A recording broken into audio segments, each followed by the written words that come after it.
back to the Past podcast. We have a great topic set up for you today, but first, I'm Natalie. I'm Bridget. And I'm Macy. Today's podcast is going to be formatted more like our first one, where everyone's done a little bit of research and we're going to present our sections to each other. If you're watching this on YouTube, you may be wondering why we're wearing these really cool hats. If you're not watching on YouTube, here's your sign to check us out over there and see our really cool hats. They're really cool. They are super cool. We feel very, very awesome and really cool wearing these right now. The hats have to do with our topic today. Yes, our topic is Jamestown and other early American colonies. It's been a while since I've sat down and looked and researched into this, so I'm really excited to get into this. In the spirit of Thanksgiving, which is next week at the time of recording this, we thought we would cover some American history in the New World, also now known as America, and give you the real story of the first Thanksgiving. Macy, take it away. Thank you, Natalie. And yes, let's jump right in. We have a lot of great stuff to cover. As most of you listening probably know, Jamestown was the first permanent English settlement in North America. And if you didn't know it, now you do. Okay, so it was the first permanent English settlement. Does that mean that the English had already been to the New World in more unpermanent ways? Yeah, so the first English voyage to the New World was actually in 1497. So a little over a century before Jamestown was settled. This was led by a guy named John Cabot, who was actually Italian himself, but sailed for England, and he would go on to land in Newfoundland. Yeah, that sounds similar to what Columbus did for the Spanish crown, even though he's also from modern-day Italy. Yeah, so explorers during this time were really willing to sail under any flag of a country who was gonna pay them. That sounds like a pretty smart business model, if I do say so myself. I would have to agree. So correct me if I'm wrong, but wasn't the lost colony of Roanoke also English? Natalie, you are correct. You always are. The colony of Roanoke was settled by the English in the 1580s, so earlier than Jamestown. But considering that they went missing, side note, most scholars believe that they just assimilated into the local indigenous population. We got that out in the end. But nevertheless, this was not a permanent settlement like the one that would occur at Jamestown about 20 years later. Okay, yeah. So about the Roanoke colony, I'm sure most people are familiar with. This was a colony that was established in Roanoke Island in North Carolina, where I don't even know how many settlers were there. But essentially there was a settlement that was made. Some people left to go back to England to get supplies, and when those people came back, the settlers and the settlement was gone. The people were no longer living there, and the only evidence that they left was the word Croatoan carved into a tree. This is sort of like a historical mystery. What people say happened to the tribe. Do you guys want to kind of elaborate? I mean, from my perspective, I have a pretty educated guess on where they went. You know, I don't know what could give you a hint on that, I know. Bridget? The Croatoan on the tree, I don't think it gets much clearer than that. My thinking is if another guess that historians had was that they were killed off by the indigenous tribe. But my thinking is that if you're being slaughtered by another people, you're not going to have time to carve Croatoan into a tree. So I don't know. I think the most likely is the assimilation. Yeah, I did a little bit of reading on this when we were doing our research, and they found archaeological evidence of English tools and stuff at the native home base, I guess. So I think most people are pretty much under the agreement that they just assimilated into the local tribe. Yeah, I would also agree. But it's kind of more fun to make it a mystery, maybe. Right. I mean, okay. So, anyways, back to Jamestown. Yes. I know we all grew up attending Virginia public schools, so Jamestown was a cornerstone of our history education. Yeah, I remember we even got to visit Jamestown. I know we did. Did you? Yes. Okay, yeah, it was 4th or 5th grade, elementary school. And it was all I looked forward to the whole year, and it was definitely one of the more memorable field trips we had. We did Yorktown too, but it was just really fun. I went on a field trip to Jamestown too. I think mine was 4th grade, and I thought it was the coolest place I'd ever been to. It was probably a good indicator of where we were all gonna end up. Of course, studying history and doing a little podcast with our bonnets on. Yep. Yes. Yes, there were certainly signs. That's for sure. Just a few. Anyways, back to Jamestown. Jamestown. In 1606, 3 ships left England under the ownership of the Virginia Company of London, hence where we get the name Virginia. These ships were the Susan Constant, Godspeed, and Discovery. These ships would sail for a little over 5 months before they reached the site they would pick to settle on, Jamestown. In May 17th, 1607, 104 Englishmen and boys disembarked from the ships, settled Jamestown, named after King James. You said 104 men and boys, correct? Yes, that's correct. So there weren't any women on the first ships to Jamestown. Yeah, so actually this is something I didn't know until I was doing the research for this podcast, or at least I had forgotten it from my elementary education on Jamestown. But the first ships only consisted of men. This was because the original journey was more of an economic venture, so it wasn't necessarily even meant to be permanent. They were looking for gold and silver and trees and lumber, all those other goods. So the first women would arrive with the second supply ship in 1608, and families with the purpose of family settlement would arrive in 1620. But we're getting a little ahead of ourselves, so let's get back to these 104 men in 1607. Yes. So what happened once these men landed at Jamestown, and how do they go about setting up the actual colony? Yeah, this is a great question. Great question, Bridget. So one of the most interesting things that happens once the ship landed is they open these boxes. So these boxes had been sealed and they were on the ship, and they had the name of the president and then the council members of the settlement. So once they open these boxes, it names Edward Winfield as president and then 6 council members, 3 of which are names you might recognize: Christopher Newport, John Radcliffe, and someone we'll talk more about later, John Smith. I love the reveal of the boxes. Yes. Yes. It's so fun. And each ship had their own, so I guess no ship could pretend that somebody else had been named. I mean, I guess that's my guess why they had 3. Yeah. But yeah, it was a big secret. Good idea. But these settlers got to work on a fort. It was in the shape of a triangle, mostly for defense purposes. They would finish the fort in just over a month. Soon, Newport would head back to England looking for more supplies. He kind of left just in time because things start to go downhill pretty quickly for the English settlers. Disease is a big problem. Unclean drinking water, not good. A lot of disease carried by mosquitoes. This is going to account for a majority of the deaths in the early settlement. But famine and conflict with local natives is also a part of that. As a result of these deaths, the colony actually decides to remove Winfield as president, replacing him with Radcliffe in the summer or the early fall of 1607. Wow, so an impeachment already. It sounds like things got pretty bad. And you'd said Newport left the colony really early to get more supplies. Did the supplies he brought back help any? Yeah, so Newport returned with supplies and more colonists in January of 1608. It's important to note that even though during this time relationships with the local Powhatan tribe were rocky and they would go on to get worse, we'll talk about more later. Many scholars argue that if it hadn't been for the local tribe, that the colonists would have probably died in that first year, and Newport would have came back to basically no surviving colonist. Wow, so times were tough for the colonists during that first year. Did they get better as time went on? So not to spoil the story, but Bridget, you looked at what becomes known as the starving times for the colony, and why don't you take us through that? I would love to. Doesn't sound good. No, not really. So one of the most pivotal times for the colony is the winter of 1609 to 1610. This period would be a major test of the colony's survival. And so, as we talked about, it wasn't their first winter in the New World, but it brought a lot of challenges that started to accumulate at this time specifically. And it was known as the starving time. So I guess it could be assumed that the seasons could have a huge impact on daily life at this time. In a place that's just been established by the settlers, their isolation must have made the situation really daunting. I'll be interested to hear about why they struggled so much in that specific winter and how they managed to survive it. Because if it started in 1609, it wasn't their first winter. They'd already had a couple or 3. Right. So it's been really interesting for me to read up on this. I think that we kind of skim over this part of Jamestown in high school or elementary school, or I just don't remember it that well.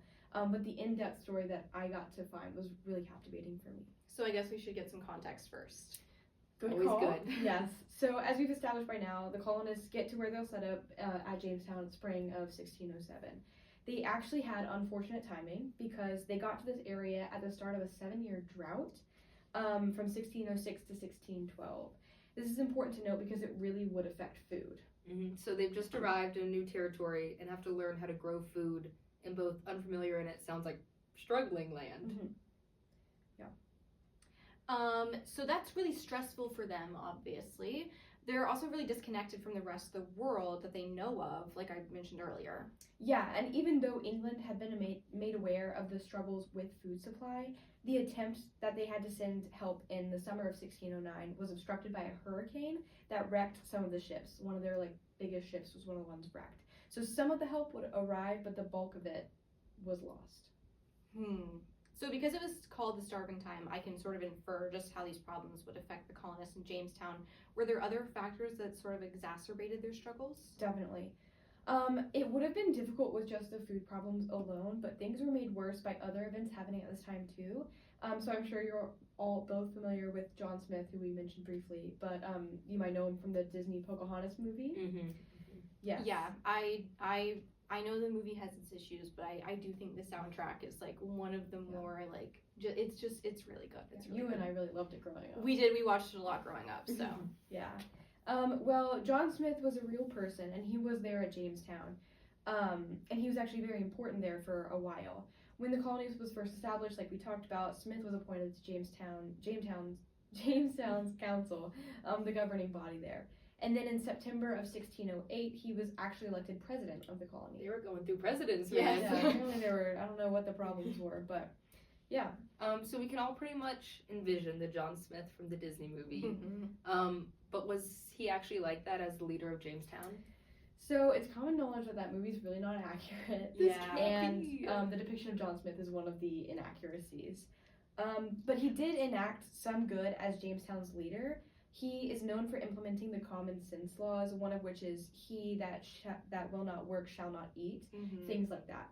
And as a result, the death toll dropped, crops were planted, and they maintained the fort. So there were some good efforts being made by him.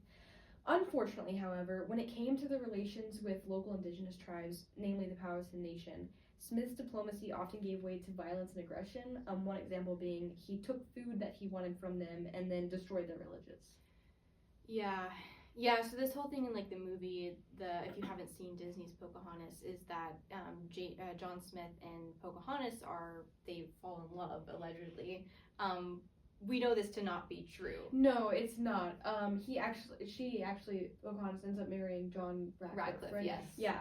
So the two did know each other. Pocahontas was, I think, like 11 or so, and John Smith was well into adulthood. I know that he'd served in, I think, like wars over in the European theater, Mediterranean. Yeah. He was much older. And the relationship between them was more of like, he was really at odds with the leader of the Powhatan Nation, who I think is Pocahontas' father. If we're going by the movie, then yes. I think that part is true. I'm not sure. But anyways, regardless, Pocahontas is part of the Powhatan Nation. And so I think there was some sort of plot or something was going to happen to John Smith, and I think Pocahontas, from what I read, warned him about what was going to happen. So definitely not romantic at all, but they did, I think, interact to a certain extent. That makes a lot less fun of a Disney movie, though. Yeah, that's true. Yeah. The music wouldn't have been as interesting. So back to this John Smith's treatment of the native populations. Did he not think that they would retaliate in any way? I feel like this is sort of predictable. Yeah, so it's weird. He believed that he could get away with doing what he did because he thought the Powhatan tribe feared him and English weapons generally. Okay. So what did Smith do next? Actually, in a surprising turn of events, Smith got injured in a gunpowder explosion, and he had to return to England, so he wouldn't even be at Jamestown during the starving time. Okay, so he worsened tensions at Jamestown, and then he escaped before the major hardship. Okay. Exactly. What a character. So I'm sure that's not the end of the story between the Powhatan people and the colonists, though. What became of that? Oh, there's definitely more. In fact, the whole reason that I brought any of this up is to explain how this influenced Jamestown's starving time. So the First Anglo-Powhatan War started in 1609 and lasted until 1614. They were experiencing pressure from their enemies, Jamestown was, while they internally struggled with famine and disease. Colonists who went outside the fort at this time to scavenge or hunt for food were killed by Powhatan forces. And this made attaining food that much harder. Yeah. Okay, so we've thoroughly explained how the starving times came to be, but what was it actually like? Like, what did it look like? Yeah, these were some extremely dire circumstances. For the average colonist, you're living in a situation where there's simply not enough food available for you and your neighbors. The ground won't grow any food, plus it's winter anyway, and if you leave the walls of Jamestown to find anything to hold you over, you would be killed by Powhatan warriors. And the Powhatan tribe also killed all of their pigs that they held in a pen outside their fort. So the indigenous people were using famine as a weapon in this war. Yeah, so their morale must have been just really depleted at this point. Yes. And to answer Macy's question more specifically, they suffered. To survive, they resorted to eating snakes, vipers, rats, mice, turtles, cats, dogs, and horses. When that fell short, they ate shoes and boots and things like that. Yeah, my stomach is not rumbling for any of Yes. that. Can't say it is. Yeah, Certainly not. Does not sound good by any means. But you gotta do what you gotta do, I Gotta guess. do what you gotta do, yeah. Yeah, and even worse, it's believed that they actually had to eat each other at one point. So people would exhume and eat the dead. And in a more gruesome tale, one man killed his pregnant wife, threw the fetus in the James River, and ate his dead wife. Yeah. That's a little disturbing and awful, and definitely paints a picture. But you gotta imagine how desperate things must have been for like someone to do something like that. Yeah, so putting ourselves in their shoes for just a minute, I feel like when we study these things, we can get caught up in the historical aspect and the analytical aspect and become somewhat disconnected from the reality that was sort of facing these people. This is obviously like really dire situation for these people at this time. You have to think about, like, there's no getting a letter back to England is impossible. Like, they are really out there, like, on their own. Just trying to like survive through this. I remember we talked sort of about this morning about the archaeological digs that discovered this information about the cannibalism that took place at Jamestown. It's actually a pretty recent development. 2010s, yeah. Yeah, so and you can jump in. I'm just going to kind of explain. They found a corpse of, not a corpse, but a skeleton of a young girl, I think, who on her bones they found human teeth marks. So this is an indication that there was cannibalism taking place at Jamestown during this really like rough period. I believe she was one of the examples of people who were exhumed posthumously and then eaten. Yeah. But yeah, that is one of the examples that I read about. Yeah, this is really like difficult part of history is sort of this like suffering that is really disturbing and awful, but it's part of the story, and you know, it's a piece of Jamestown history that people need to know about. So I want to go back to what you mentioned earlier, this guy who ate his dead wife that he killed. What sort of became of him? Yeah, so from what I read, they didn't let this fly. Like, that's not, I don't know how strictly they opposed like exhuming people and eating them. Sure. This definitely was not like a thing. killing someone is like a whole different deal, so they tried him, and I believe they found him In the act, and then tried Or to him. deny that. Yeah, so that's also Either like way, a he was major. figured out. That's also like a part of this history that's like very disturbing, because I mean, I don't even know if I could like recover. I mean, they seeing can't something even like that. leave their fort really, or like you might get killed. So like everyone's stuck together. Like Who you knows? gotta Or think that just, like people were seeing paranoid that and going image, crazy. Yeah, seeing that image and like thinking like anyone could do that to you. Yeah. Like, Yeah, yeah, definitely it's gotta be a grim. little psychological. For yeah, sure. absolutely. Okay, so anyways, let's get back to the topic. Maybe it'll be a little more lighthearted. Try to lighten things up. I'll try. Yeah. What was going on at the fort at this time? And like, what were they doing? Was it working? Yeah, so besides trying to survive, they were supposed to be working too. John Smith had those common sense laws where everyone contributed or they were left behind. But without his leadership, when he returned to England, that fell off. When Smith went back, George Percy became Jamestown's president. Another president in the books. Yeah, we are like Running for through a 'em, record. yep. He didn't run things as strictly as Smith had, but he did keep a meticulous journal, which helps historians a lot. Originally, historians believe that this general laziness amongst the colonists was due to the people there not being accustomed to working, and not wanting to. But now historians theorize that malnutrition presented itself as idleness, and so people just really were not being productive during the starving time. And so this is true that it's probably caused from malnutrition, and yet it exacerbated the issues at Jamestown. Yeah, so I can see this. People get hungry, they don't have the energy to work, so they don't work to grow food, which makes them hungrier. A pretty bad cycle to be in, if I say so myself. Yeah. I want to go back to something you said about the historians sort of believing this is like general laziness.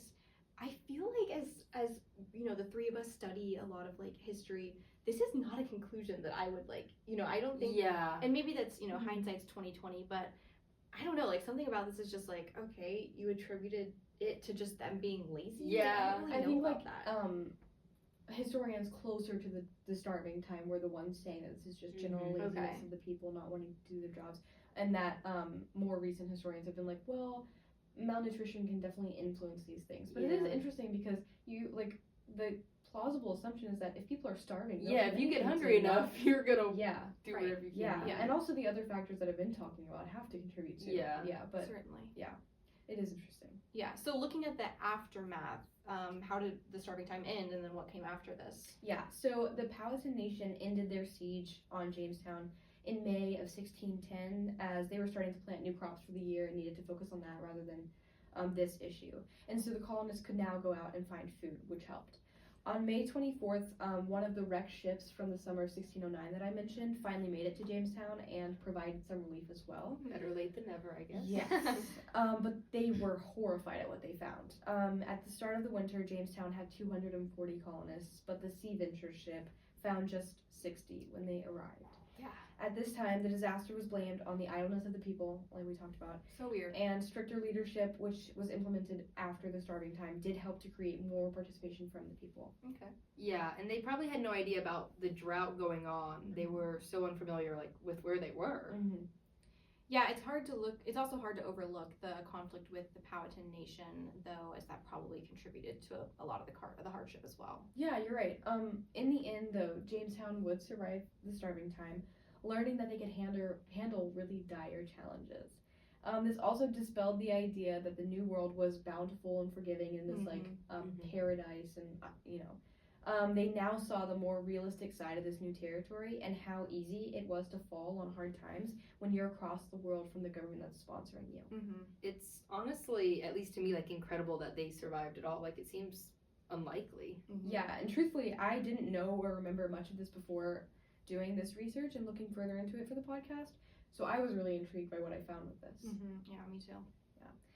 Okay, we famously know that relations between England proper and the American colonies deteriorated leading up to the American Revolution. There's the Macy's repping right for it. But that's a century away at this point. So what was the relationship like at this time? Yes, this is a great question. So we're going to talk for a minute about English politics, and I know why you guys gave me this section because I love political and legal history. So we obviously know that the American colonies were a great source of economic prosperity for the British Empire. This goes with, like, the whole God, gold, glory thing, right? Yes, correct. So the three G's, God, gold, and glory, are the primary reasons for English exploration and colonization at this point in time. In the case of exploration of the New World, gold isn't actually gold, it's resources. A little caveat here. England had depleted its like tree population, like they didn't have trees in England, and so when you're thinking about like shipbuilding, house building, all these things, you need lumber for that. Tends to be important. Yes, Yeah. so one of the things that they came to the New World looking for was lumber. So not only did the colonies provide raw materials like lumber or crops, but they were also a market for English goods. Colonies had to buy goods from the British Empire because it was seen as loyal to do so.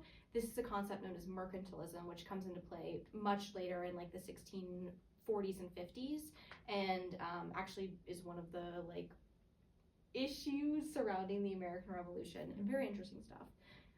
As for God and glory, the American colonies are less about spreading Christianity. This certainly still happened, but it's not a main reason for colonization. But groups did come to the colonies for religious reasons, right? Right, so Puritans and English Protestants immigrated to the northern colonies mainly to escape religious persecution from the Church of England back home. And the middle colonies drew a large population of Quakers. In Maryland, Catholics settled. In the southern colonies, Anglicans set up camp. the Anglican Church is the Church of England, so the South kind of keeps with the English tradition there. And this isn't like English colonies, but there were Spanish colonies at this time that really heavily relied on Jesuits, so they were definitely more focused on the God aspect of like expanding into the New World with indigenous people. Yeah. Okay, so lastly, what about glory? Yes, so the last G, glory, which of course is relevant. The purpose of establishing colonies like Jamestown was to expand the empire. These are really the main perceptions of the American colonies in England proper and also within the British Parliament. Of course, at this point in history, there's not really a question about colonists being British subjects. They just are. Even if they are separated by an ocean, this will change in the mid-1700s, as we know. Okay, so I have a little like game for us to play, I guess. I'm scared. This does not have to do with Jamestown, but we thought, in the Thanksgiving spirit, we would move into the myth of the first Thanksgiving. Yeah. It's still early America. So Yes, yeah. for sure. It is ironic that we're switching from the starving time to the Great Thanksgiving Just a little feast, bit. though. I will point that out. Yes, we're very opposite ends of the spectrum. Please don't tell me that the first Thanksgiving never happened. It did happen. Okay, good. But the story that we were told growing up is not the whole truth. So here's what I want you all to do. I'm going to retell the Thanksgiving story as we know it, and I want you to interrupt when you think a part is untrue or not the whole truth. Okay. You guys got it. These are the rules. Okay. Is there like a buzzer I hit when it's time? You can just interrupt. Okay. All right. Setting the scene. So we're in Plymouth, Massachusetts, which has been settled by colonists from the Mayflower. These colonists came over to escape religious persecution. So were they being religiously persecuted? This is good catch. This is part of the myth. So, nice one. So some of the Mayflower passengers were escaping religious persecution from the Church of England. They didn't want to be under the guise of the Church of England. Sure. Most of them left England in hopes of better economic opportunity. Okay. So It's more of a mix. It's a mix, Mhm. yes. This is a common theme. All right, back to my myth. Once the settlers landed in Plymouth, they formed a friendly relationship with the local indigenous tribes. Mainly, I want to buzz in here. Friendly doesn't seem like a word that, at least from my knowledge of settler and indigenous population relationships, is often thrown around.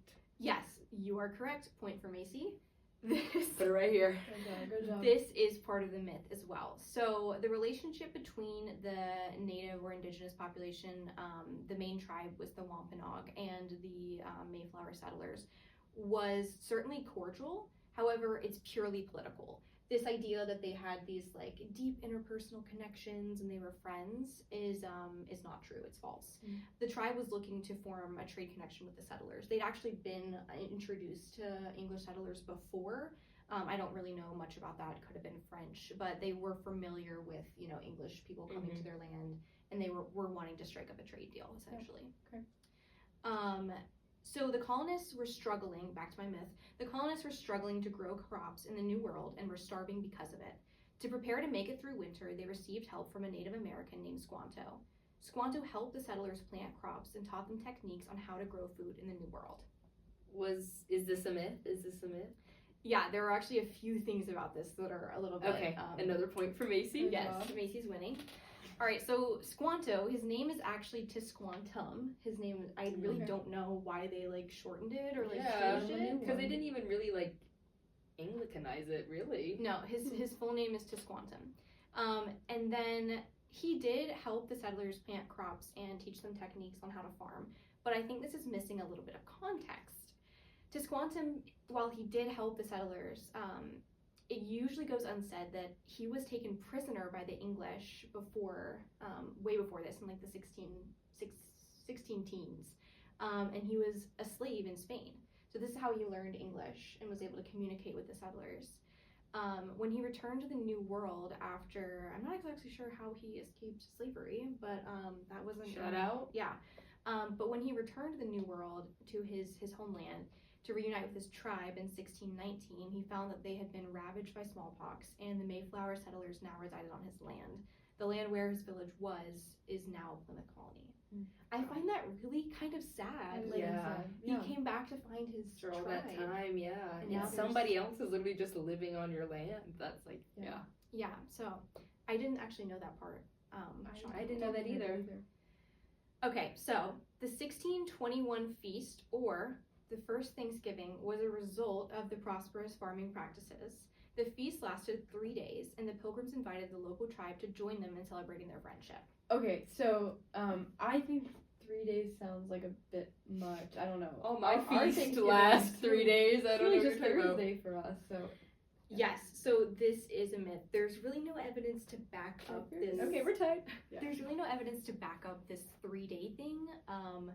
Yeah, logically, I don't really know about this 3-day feast idea. Maybe They're they just really committed to we're the hanging feast. out for 3 days. Yeah, historically, there's really nothing that says this is true.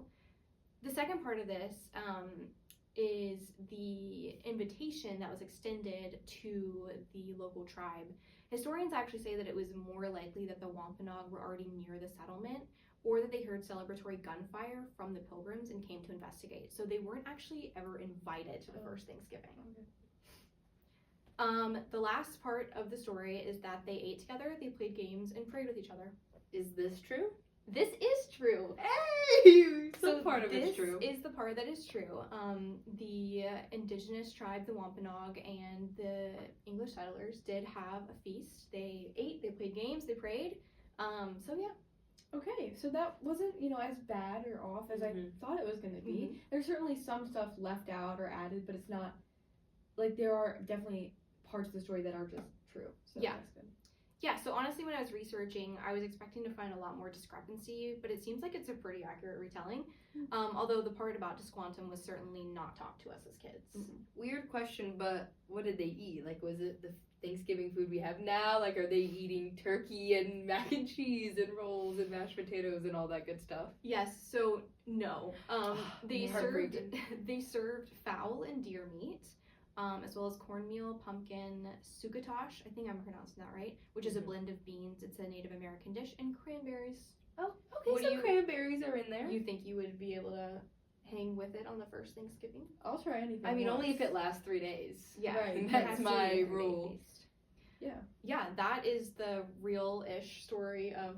I tried to give you the real story of the first Thanksgiving. Did a great job. Yeah, any questions that you guys want to kind of sum up with, or Yeah, I do have a discussion question for you guys. So, this is about your section. When considering the myth of the first Thanksgiving and the true and the false, what values do the myth emphasize? Why are they emphasized today? What is the point of adding in the parts that are maybe not super accurate and telling people in history this tale? yeah, this is a great question. My thoughts is just I feel like we America likes to portray itself as very tolerant and including. So maybe that's why we do it. I mean, we were talking this morning about how America, we often refer to it as the melting pot, which in ways it is, but at the same time we often don't treat immigrants great. I mean, we talked about the Chinese Exclusion Acts. We talked about Irish immigrants. So I guess my thoughts would be that we try to make an idealized story of the first Thanksgiving as an idea of unity and friendship and everyone belongs. Yeah. Right. And on the note with our treatment of immigrants, in this situation, we are the Yes, immigrants. yes. So they, the people we're interacting with are literally the native people to this area. Yeah. Yeah, I think it was you that brought up a really good point about this morning, that this tale kind of leaves out the relationship between the settlers and the Native Americans, and sort of paints it as we've, I don't know, this is a really difficult thing to acknowledge, because even though when we talked about the starving times in Jamestown, part of that was exacerbated by the native treatment of the colonists, but we came to their land. And There's then a John good Smith reason, burned their villages. food and villages. So yeah. Yeah, so this conflict between Native Americans and settlers is something that I feel it's really convoluted when we talk about it, because Mm-hmm. we're taught a lot about in school that, you know, actually we're not taught much about like what it actually means and what's happened. Yeah, I agree with you wholeheartedly. I think that like the myth of Thanksgiving is trying to project this picture of harmony and like coexistence and just a great like collaboration of two different groups of people, which is true and like a beautiful part of the story, that they did like play games together, pray together, etc. But that we kind of just leave out the complications or the like challenges in the story because they don't fit our narrative of like, we kind of took somebody's land, like when Tisquantum came back, his land was taken over by settlers.